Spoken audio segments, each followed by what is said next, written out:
Assalamualaikum warahmatullahi wabarakatuh. Perkenalkan, nama saya Rizky Maulida Akbar. Saya dari kelas manajemen sore Stekom Kendal. Di sini saya akan mempresentasikan tugas manajemen pemasaran dengan tema mengelola komunikasi massa, iklan, promosi penjualan, acara dan pengalaman, serta hubungan masyarakat. Mengelola program iklan. Periklanan adalah semua bentuk berbayar atas presentasi non-pribadi dan promosi ide, barang, atau jasa oleh sponsor yang jelas. Iklan bisa menjadi cara efektif dari segi biaya untuk mendistribusikan pesan, baik dengan tujuan membangun preferensi merek atau mendidik orang. Memutuskan dan mengukur efektivitas iklan. Tugas pengiklan berikutnya adalah memilih media yang akan membawanya dalam tahap ini. Pengiklan harus bisa 1. Memutuskan jangkauan, frekuensi, dan dampak. Memilih jenis media utama, alternatif opsi iklan. Memilih saran media khusus. Memutuskan penentuan waktu dan alokasi media. Lalu yang terakhir, mengevaluasi efektivitas iklan. Promosi penjualan. Promosi penjualan adalah metode atau alat yang digunakan guna menarik pelanggan baru ataupun mempertahankan pelanggan lama guna memberikan kepuasan saat membeli barang. Lalu tujuan promosi dan manfaat promosi. Terdapat banyak ragam tujuan khusus alat promosi penjualan. Penjualan menggunakan promosi jenis insentif untuk menarik pencoba baru, menghargai pelanggan setia, dan meningkatkan tingkat pembelian kembali ke pengguna yang jarang membeli. Lalu ada manfaat promosi penjualan mengalir ke produsen dan konsumen. Produsen dapat menyesuaikan variasi jangka pendek dalam persediaan dan permintaan serta menguji beberapa tinggi harga resmi yang dapat dikenakan karena selalu dapat mendiskonnya. Lalu menentukan keputusan saat promosi. Dalam menggunakan promosi penjualan, perusahaan harus bisa menjalankan promosi dengan baik dengan cara 1. Menentukan tujuan, 2. Memilih alat, 3. Mengembangkan program, 4. Menguji program, 5. Mengimplementasikan dan mengendalikannya, 6. Mengevaluasi hasilnya. Lalu acara dan pengalaman.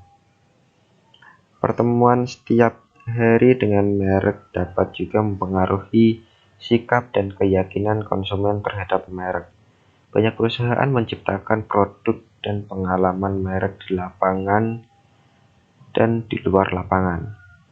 Merek kecil tentu saja mengambil jalur yang murah dan tidak sejelas perusahaan besar dalam memberikan sponsor dan komunikasi. Tujuan dari acara adalah memasar memberikan sejumlah alasan untuk mensponsori acara. 1. Mengidentifikasi pasar sasaran atau gaya hidup tertentu. 2. Meningkatkan kesadaran perusahaan atau nama produk. 3. Menciptakan atau memperkuat persepsi tentang asosiasi citra merek kunci. 4. Memperkuat citra korporat. 5. Menciptakan pengalaman dan membangkitkan perasaan. 6. Mengekspresikan komitmen terhadap komunitas atau masalah sosial. 7.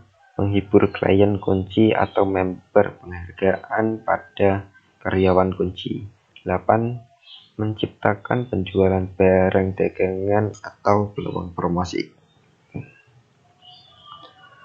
Keputusan saat pemberian sponsor utama. Pemberian sponsor akan berhasil jika perusahaan memperhatikan hal-hal berikut. Pemilihan acara yang tepat, merancang program, pemberian sponsor yang optimal, dan yang terakhir adalah mengukur pengaruh pemberian sponsor. Lalu menciptakan pengalaman. Sebagian besar pemasar lokal dan akar rumput adalah pemasar pengalaman. yang tidak hanya mengkomunikasikan fitur dan manfaat, tetapi juga menghubungkan produk atau jasa dengan pengalaman unik dan menarik. Gagasan pemasaran pengalaman menggambarkan konsep manajemen pengalaman pelanggan. Lalu pembahasan yang terakhir adalah hubungan masyarakat. Perusahaan tidak hanya harus berhubungan secara konstruktif dengan pelanggan, pemasok, dan penyalur, tapi juga harus berhubungan dengan sejumlah besar masyarakat yang berminat. Masyarakat adalah semua kelompok yang memiliki minat aktual atau potensial atau mengaruhi kemampuan perusahaan untuk mencapai tujuan. Memasarkan hubungan masyarakat. 1. Meluncurkan produk baru. 2. Mempromosikan produk yang matang. 3. Membangun minat dalam kategori produk. 4. Mempengaruhi kelompok sasaran tertentu. 5. Mempertahankan produk yang menghadapi masalah publik. 6. Membangun citra korporat dengan cara mencerminkan kesukaan dalam produknya.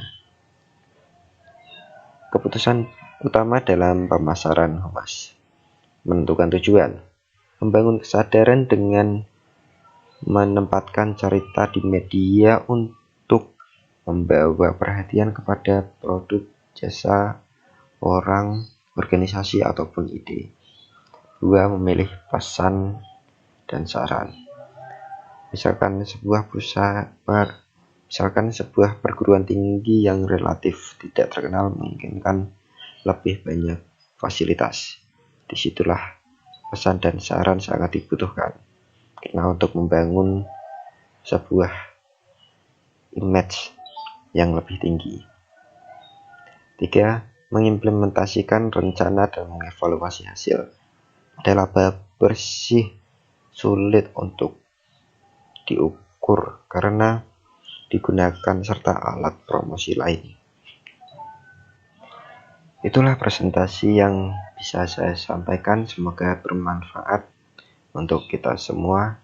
Bila ada kesalahan kata, penulisan, atau pengucapan, saya mohon maaf yang sebesar-besarnya.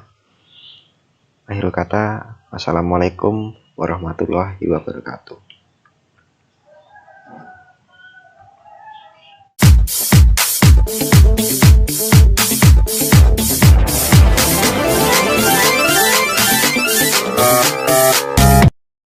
Icon, man, and my girl about a 10. I should fuck her in the